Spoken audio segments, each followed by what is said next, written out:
여행을 가기 위해서는 어디로 갈지 정해야 하고 또 무엇을 먹을지 또 어디서 자야 할지 정해야 합니다. 물론 어디로 갈지 정하지 않아도 무엇을 먹을지 정하지 않아도 어디서 살지 정하지 않아도 여행은 할 수 있습니다. 하지만 그런 경우에는 주어진 시간을 많이 허비하게 되고 또 맛있는 음식도 또 좋은 장소도 또 좋은 잠자리도 가지지 못합니다.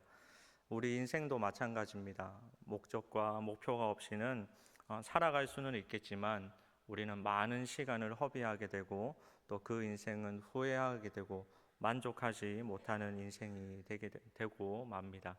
그래서 우리는 목적과 목표를 가지고 살아가고 있는 것입니다.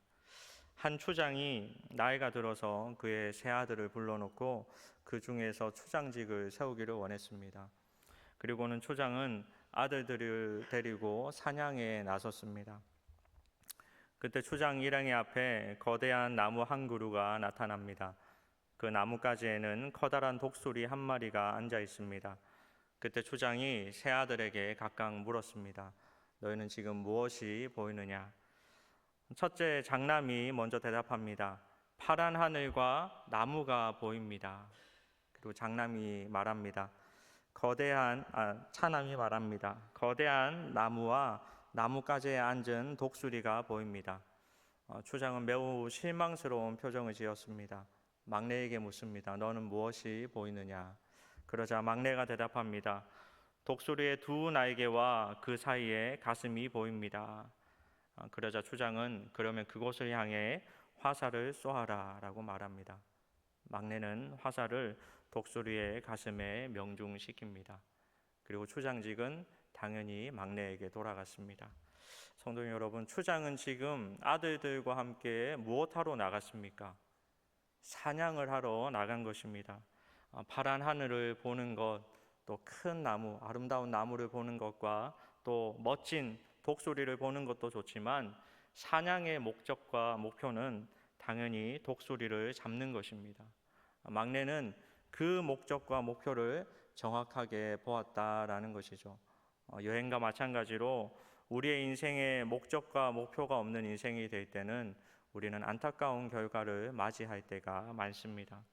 오늘 말씀을 통해서 우리 인생의 목적과 목표가 무엇인지 또 더 나아가서 하나님의 뜻은 무엇인지 발견하고 하나님께서 말씀하신 그 산지가 과연 그 산지가 무엇인지 오늘 그 말씀을 깨닫고 또 우리는 어떻게 그것을 이루기 위해서 살아가야 되는지를 함께 나누는 은혜의 시간이 되기를 바랍니다.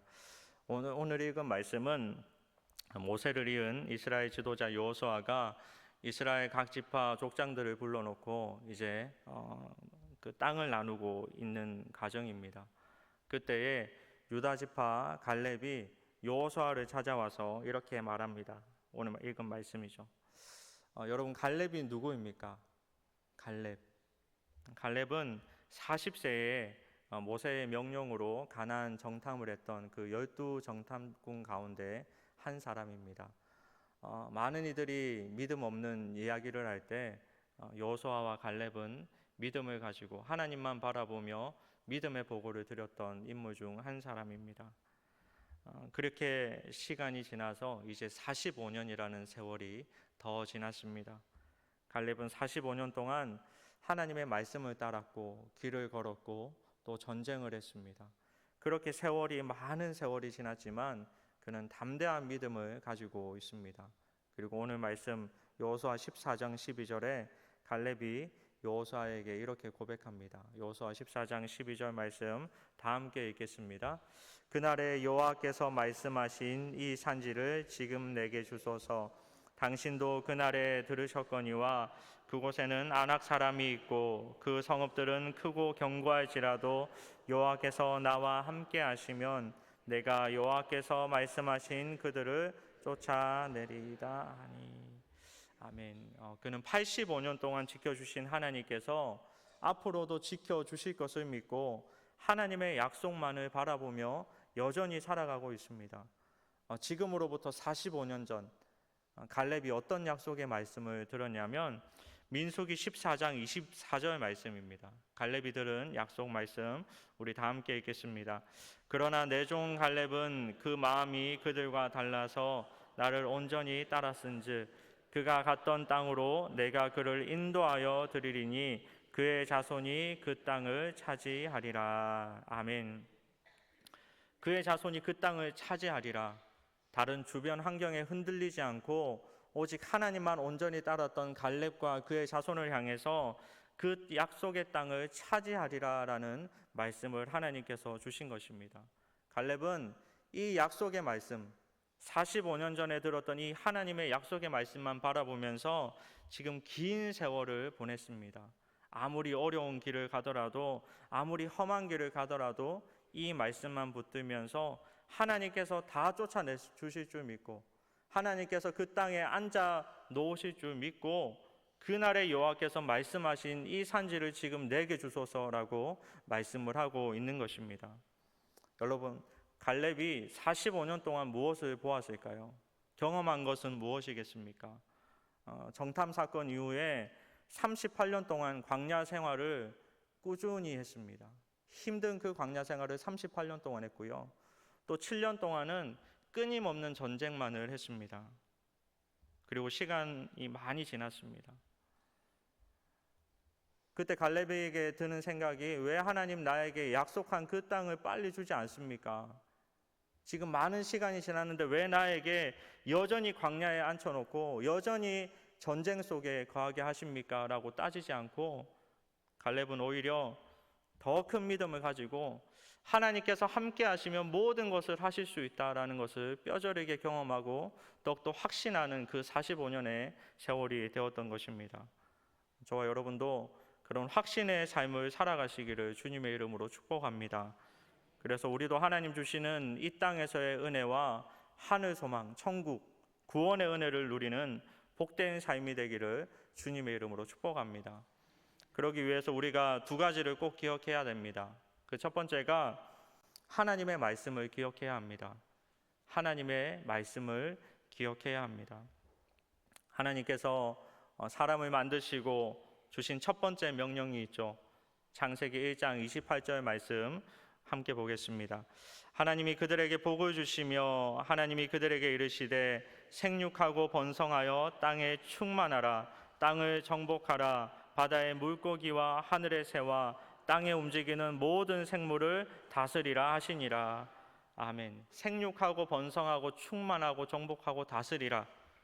우리의 목표가 우리가 해야 되는 것, 하나님께서 사람을 창조하시고 난 뒤에 우리에게 명령하신 것이 바로 생육, 번성, 충만, 정복, 다스림이라는 것입니다. 그리고 우리가 잘 알듯이 사람의 범죄로 인해서, 죄로 인해서 홍수 사건 이후에 노아를 통해서 하나님께서 말씀하신 첫 번째 명령도 이것입니다. 창세기 9장 1절 말씀을 다 함께 읽겠습니다. 하나님이 노아와 그 아들들에게 복을 주시며 그들에게 이르시되 생육하고 번성하여 땅에 충만하라. 생육하고 번성하고 땅에 충만하라. 여러분, 어쩌면 모든 부모가 자녀에게 바라는 것, 원하는 것이 잘 자라고 결혼도 잘하고 또 이 땅에 많은 것을 누리면서 행복하게 살아가는 것이 자녀를 향한 부모의 마음입니다. 우리 하나님 아버지의 마음도 마찬가지죠. 생육하고 번성하고 충만해야 합니다. 우리는 이 말씀을 꼭 기억해서 건강한 삶, 건강한 가정, 건강한 누림, 또 건강한 행복, 이 모든 것을 믿음 안에서 소유하고 누리는 저와 여러분의 삶이 되기를 주님의 이름으로 축복합니다. 이것이 구약의 첫 번째 명령이었고요. 이제 신약을 보겠습니다. 신약 성경에 보면 세례 요한의 사역이 시작됩니다. 그리고 그가 제일 먼저 한 첫 번째 말이 마태복음 3장 2절 말씀입니다. 회개하라 천국이 가까이 왔느니라 하였으니. 그리고 또 우리가 잘 알듯이 예수님께서 본격적으로 사역을 시작하실 때 첫 번째 하신 말씀이 마태복음 4장 17절 말씀인데 다 함께 읽겠습니다.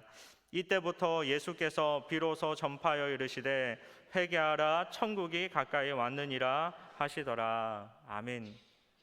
신약 성경의 세례 요한과 예수님께서 하신 첫 번째 명령 무엇입니까? 회개하라, 천국이 가까이 왔느니라. 여러분, 회개가 무엇입니까? 씻는 것입니다. 우리의 죄를 씻는 것입니다. 여러분, 씻으면 뭐가 좋습니까? 씻으면 깨끗해서 좋고 또 씻으면 함께하기가 좋습니다. 창세기에 사람을 만드시고 하나님 보시기에 모든 것들을 만드시고 난 뒤에 심히 좋았다라고 말씀하셨습니다. 왜냐하면 그때는 죄가 함께하지 않았기 때문입니다. 더럽지 않았기 때문입니다. 그래서 세례 요한과 예수님은 지금 가장 중요한 것이 씻는 것, 죄 씻음과 그리고 천국을 바라보는 것이다라고 말씀을 하고 있는 것입니다.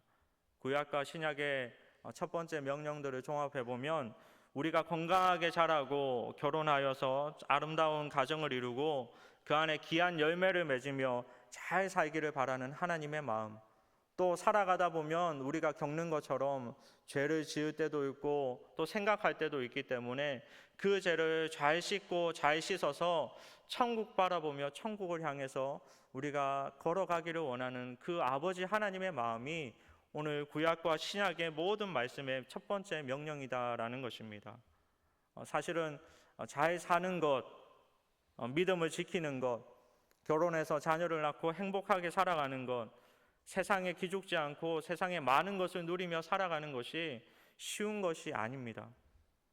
우리의 가정을 바라보았을 때, 우리의 자녀를 바라보았을 때, 또 나의 인생을 바라보았을 때, 우리 부모님을 바라보았을 때 그것이 쉽지 않다라는 것을 너무나 잘 알고 있습니다. 오늘 말씀에 갈렙이 그랬습니다. 38년 동안 광야 생활을 하는 그의 생활이 어떻게 쉬웠겠습니까? 7년 동안 쉬지 않고 전쟁을 했던 그의 모습이, 그의 삶이 어떻게 편했겠습니까? 이제 그의 나이가 85세입니다. 하지만 그는 여전히 약속의 땅을 제대로 소유하지 못한 상태로 여전히 그 땅을 달라라고 고백하고 있습니다. 하지만 갈렙은 변함없이 자신의 믿음을 고백했습니다. 그날에 여호와께서 말씀하신 이 산지를 내게 주소서. 하나님께서 함께 하시면 어떤 역경이 와도, 어떤 어려움이 와도, 어떤 지체함이 있어도 반드시 그 말씀이 이루어질 줄 믿습니다 하면서 믿음의 고백으로 나아가고 있는 것입니다. 사랑하는 여러분, 저와 여러분의 고백이 바로 이 고백이 되기를 주님의 이름으로 축복합니다. 여전히 내 눈에 보이지 않아도, 여전히 내 앞에 여러 장애물이 있다 하더라도, 많은 세월이 지났어도 하나님의 말씀을 기억하며 붙들며 살았던 그 갈렙과 같이 이 새벽에도 그 약속의 말씀을 붙들며 살아가는 믿음으로 승리하는 저와 여러분의 인생이 되기를 주님의 이름으로 축복합니다. 두 번째는 믿음은 늙지 않아야 합니다. 믿음은 늙지 않아야 합니다. 갈렙의 나이가 85세입니다. 40세와 비교해 보면 기력이 많이 쇠하여졌을 것이고 또 많은 변화도 있었을 것입니다. 하지만 오늘 말씀을 통해서 우리가 발견할 수 있는 것은 그의 믿음은 결코 늙지 않았다라는 것이죠. 부모에게 자녀란 어떤 존재입니까? 부모에게 자녀란 세월이 지나도 나이가 10대든 20대든 30대든 50대든 70세든 부모에게 자녀는 영원히 아이와 같습니다. 귀한 내 새끼입니다. 그래서 눈을 감을 때도 걱정하는 것이 자녀입니다. 하나님과 우리와의 관계가 바로 그렇습니다. 하나님은 우리를 자녀 삼아 주셨습니다.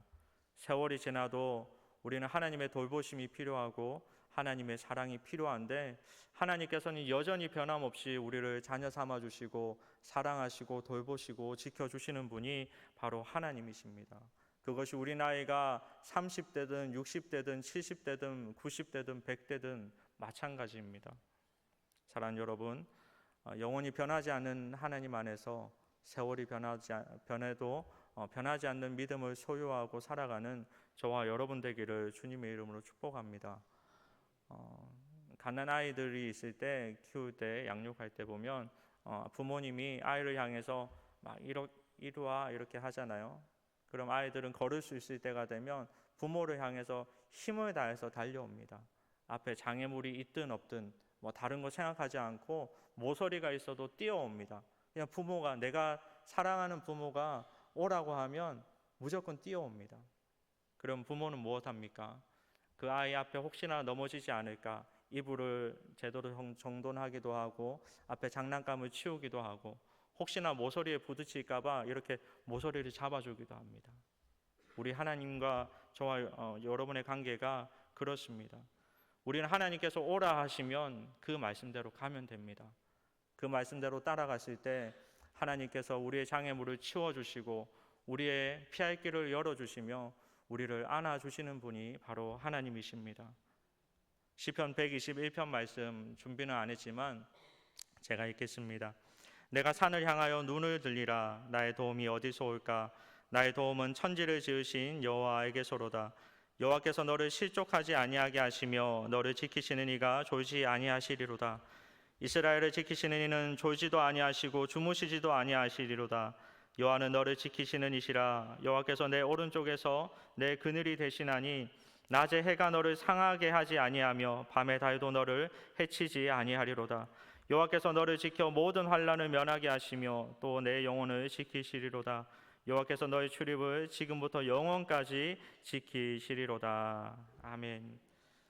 변하지 않으시는 하나님, 변함없이 우리를 사랑하시는 하나님, 우리도 변함없이 늙지 않는 믿음으로, 강한 믿음으로 더 담대히 하나님을 의지하는 저와 여러분의 삶이 되기를 주님의 이름으로 축복합니다. 말씀을 정리하면서 오늘 읽었던 여호수아 14장 12절 말씀을 다시 한 번 더 읽겠습니다. 그날에 여호와께서 말씀하신 이 산지를 지금 내게 주소서. 당신도 그날에 들으셨거니와 그곳에는 아낙 사람이 있고 그 성읍들은 크고 견고할지라도 여호와께서 나와 함께 하시면 내가 여호와께서 말씀하신 대로 그들을 쫓아내리이다 하니. 아멘. 지금 우리가 바라보는 산은 무엇이 있습니까? 우리의 목적지는 어디인 것 같습니까? 끝까지 하나님의 말씀을 기억하고 붙드는 삶, 세월이 지나도 영원히 변하지 않는 하나님 마음처럼 우리도 영원히 쇠하지 않는 그런 믿음을 소유하여서 최후의 승리를 얻는 저와 여러분의 삶이 되기를 주님의 이름으로 축복합니다. 더 나아가서 저와 여러분의 최종 목적지는 구원의 산입니다. 바로 천국입니다. 그곳에는 다툼도 눈물도 아픔도 없는 영원한 기쁨과 감사와 평안만이 가득한 곳입니다. 그 길을 가기까지 하나님만 바라보고 가면 하나님께서 우리의 기업이 되어주시고 하나님께서 우리를 돌보시며 하나님께서 우리를 지켜주십니다. 그 안에 속해 있는 저와 여러분 우리 모두의 가정이 되기를 주님의 이름으로 축복합니다.